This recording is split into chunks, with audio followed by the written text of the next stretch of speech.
मैं हूं आपकी टीचर मुबीना बारी और आप देख रहे हैं एफर्ट फॉर सक्सेस। मज़ीद वीडियोस और अपडेट के लिए आप हमारी वेबसाइट विजिट कर सकते हैं। उसके अलावा आप हमें हमारे फेसबुक पेज पर भी फॉलो कर सकते हैं। मेरी पिछली क्लासेस को देखने के बाद आई होप आप MS एक्सेल के बेसिक स्ट्रक्चर को समझ चुके होंगे। बेसिक स्ट्रक्चर को समझने के बाद आज हम बाकायदा इसके मेन्यूज पे वर्किंग शुरू करेंगे। मेन्यूज में सबसे पहले फाइल मेन्यू है, लेकिन फाइल मेन्यू पे हम होम मेन्यू को समझने के बाद बात करेंगे। आज हम होम मेन्यू से अपनी वर्किंग स्टार्ट करते हैं। होम मेन्यू में सबसे पहले हमारे पास क्लिपबोर्ड की प्रॉपर्टी है। क्लिपबोर्ड में हमारे पास 4 ऑप्शन हैं: कट, कॉपी, पेस्ट और फॉर्मेट पेंटर। कट से आप किसी चीज को काट कर इसे दूसरी जगह ले जा सकते हैं। कॉपी से वो चीज वहां भी मौजूद रहेगी और दूसरी जगह भी चली जाएगी।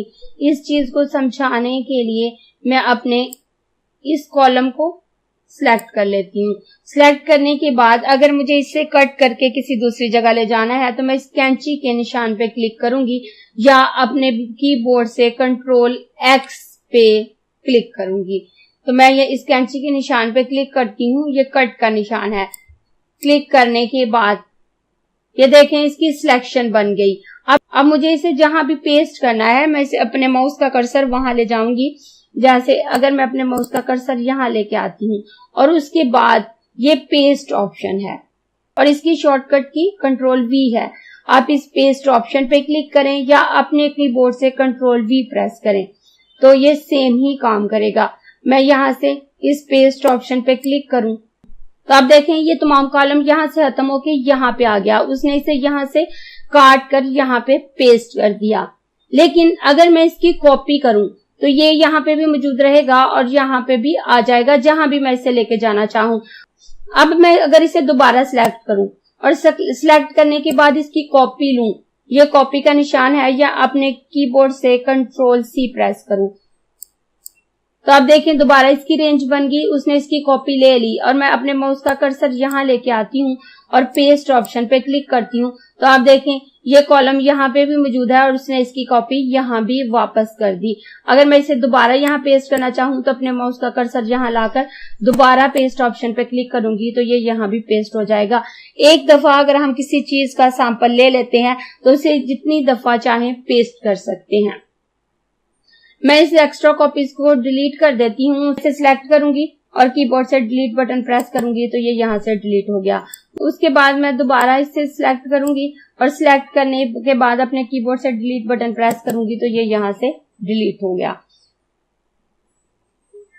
उसके बाद इसमें लास्ट ऑप्शन हमारे पास है फॉर्मेट पेंटर। फॉर्मेट पेंटर को हम फॉन्ट की प्रॉपर्टीज को समझने के बाद समझेंगे। अब इसमें हमारे पास सबसे ऊपर फॉन्ट ऑप्शन है। इससे मैं अपने टेक्स्ट या अपने न्यूमेरिक्स का फॉन्ट चेंज कर सकती हूँ। अगर मैं इसका फॉन्ट चेंज करना चाहूँ तो मैं इसको सिलेक्ट करूंगी। सिलेक्ट करने के बाद इस फॉन्ट ऑप्शन पे क्लिक करूंगी। फॉन्ट राइटिंग स्टाइल को कहते हैं कि हमारी राइटिंग किस अंदाज से लिखी हुई है और मैं यहाँ से कोई सा भी फॉन्ट स्टाइल सिलेक्ट कर सकती हूँ। और अगर मैं इस स्क्रॉल बार की मदद से नीचे आऊं तो नीचे भी बहुत से स्टाइल दिए हुए हैं। इसमें से मुझे जो स्टाइल पसंद आएगा मैं उसी के मुताबिक अपने फॉन्ट को चेंज कर सकती हूँ। अगर मुझे ये फॉन्ट पसंद आया और मैं इसके क्लिक करूंगी तो आप देखिए मेरे फॉन्ट का स्टाइल इसी के मुताबिक चेंज हो गया।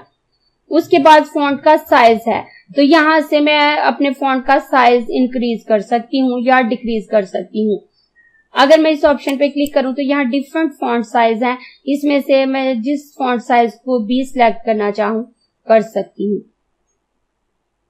नॉर्मल जो डिफॉल्ट फॉन्ट साइज हमें दिया होता है वो 11 होता है और अगर मैं इसे बड़ा करना चाहती हूँ तो मैं अगर इसे 18 या 16 करना चाहूँ तो मैं इसे 16 पे क्लिक कर दूंगी तो आप देखें मेरे फॉन्ट का साइज बड़ा हो गया। यही फॉन्ट साइज मैं यहाँ से भी इंक्रीज या डिक्रीज कर सकती हूँ। ये जहाँ पे फॉन्ट के नंबर हमें दिए हुए हैं उसके साथ ही हमें 2 A दिए हुए हैं। ए का ट्रायंगल ऊपर की तरफ है, जिस पे ट्रायंगल ऊपर की तरफ है वो इंक्रीज फॉन्ट का ऑप्शन है और इस पे मैं अगर क्लिक करूं तो हर क्लिक के साथ मेरे फॉन्ट का साइज बड़ा होता जाएगा, आपको नजर आ रहा है। और अगर मैं इसे डिक्रीज करना चाहूं तो जिस ए पे ट्रायंगल नीचे की तरफ है इस पे क्लिक करूं तो हर क्लिक के साथ मेरे फॉन्ट का साइज छोटा होने लगेगा। यानी कि मैं यहाँ से भी अपने फॉन्ट का साइज चेंज कर सकती हूँ और यहाँ से भी। उसके बाद नेक्स्ट ऑप्शन बोल्ड है और बोल्ड की शॉर्टकट की कंट्रोल बी है। हम यहाँ से इस बी पे क्लिक करें या अपने कीबोर्ड से कंट्रोल बी पे क्लिक करें, ये सेम काम करेगा। और मैं अगर इस पे क्लिक करती हूँ तो मेरा जो टेक्स्ट सिलेक्ट है वो बोल्ड हो जाएगा। मैं इस पे क्लिक करूं तो आप देखिए मेरा टेक्स्ट बोल्ड हो गया।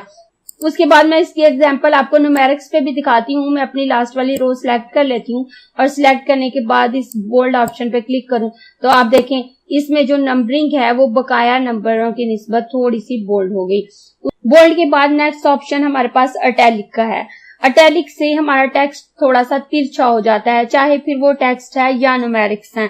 अगर मैं अब इस पे क्लिक करूं तो आप देखें हमारी राइटिंग तिरछी हो गई। उसके बाद ये अंडरलाइन ऑप्शन है, तो अंडरलाइन ऑप्शन से हमारे टेक्स्ट के नीचे लाइन आ जाती है। अगर मैं इस पे क्लिक करूं तो मेरे टेक्स्ट के नीचे लाइन आ जाएगी और आपको ये लाइन नजर आ रही है। और अगर मैं उसके साथ ये छोटे से ट्रायंगल पे क्लिक करूं तो यहाँ पे अंडरलाइन ऑप्शन है और नीचे डबल अंडरलाइन है। अगर मैं सिंगल अंडरलाइन लगाना चाहती हूँ तो सिंगल अंडरलाइन लगा सकती हूँ, और अगर डबल अंडरलाइन पे क्लिक करूं और इसकी सिलेक्शन खत्म करूं तो आप देखिए मेरे टेक्स्ट के नीचे डबल अंडरलाइन आ रही है। उसके बाद मैं अपना पूरा टेबल सिलेक्ट कर लेती हूँ और नेक्स्ट ऑप्शन की तरफ आती हूँ। और नेक्स्ट ऑप्शन हमारे पास बॉर्डर का है। आप सोच रहे होंगे कि इसमें तो ये कॉलम्स और रो बने हुए हैं तो फिर बॉर्डर की क्या जरूरत है।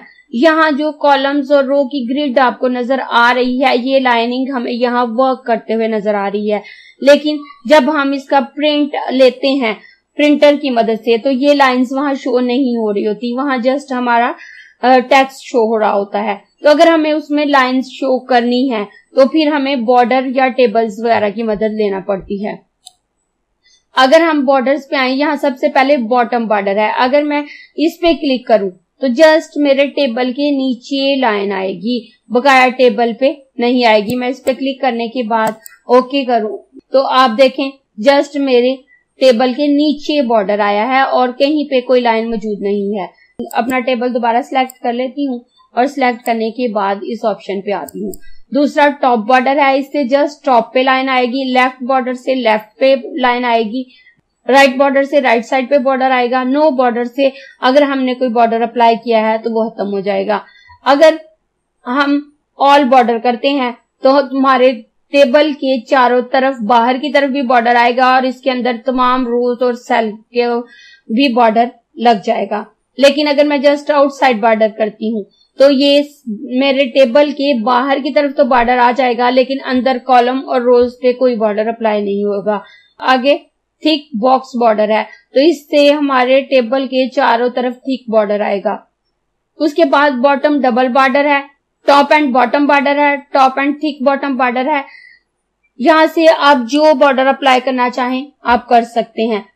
मैं ऑल बॉर्डर पर क्लिक करती हूं तो मेरे टेबल के चारों तरफ और इसके अंदर बॉर्डर अप्लाई हो गया।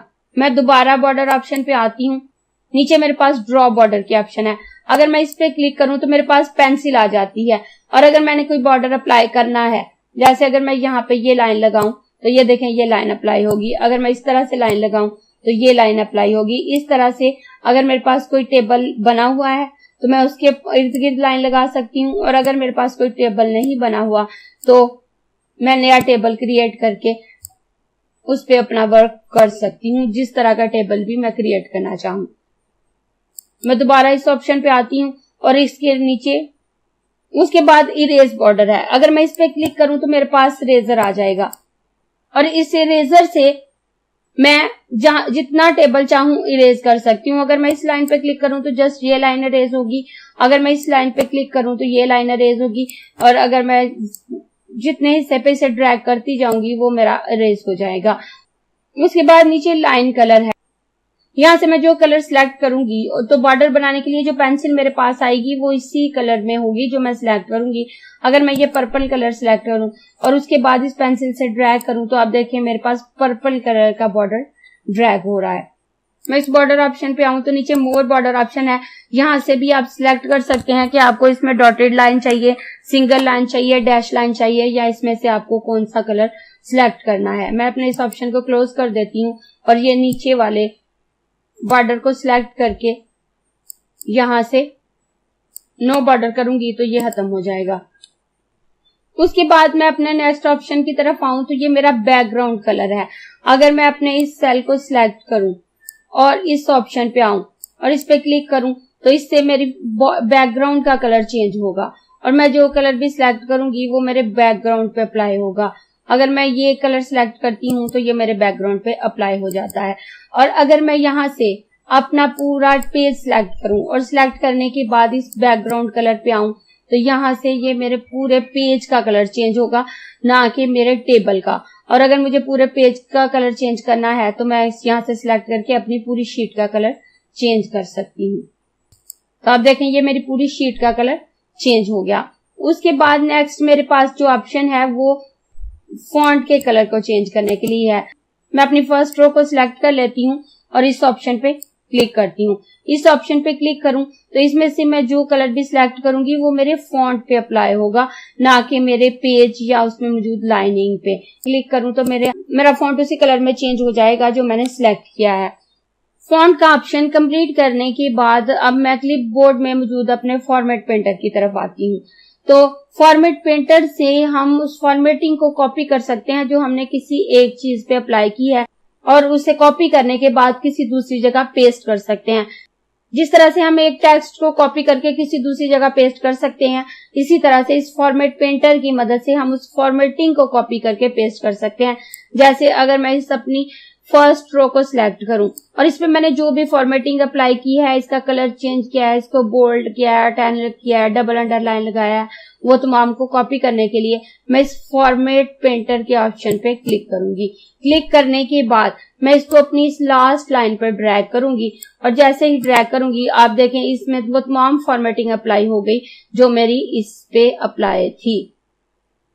अगर आपको ये क्लास पसंद आई है तो लाइक कीजिए, अपने दोस्तों के साथ शेयर भी कीजिए ताकि वो भी सीख सके। आप अपने क्वेश्चंस और व्यूज नीचे कमेंट बॉक्स में लिख सकते हैं और अगर आपने चैनल सब्सक्राइब नहीं किया तो प्लीज सब्सक्राइब कीजिए ताकि आपको आने वाली वीडियोस का नोटिफिकेशन फौरन से मिल सके।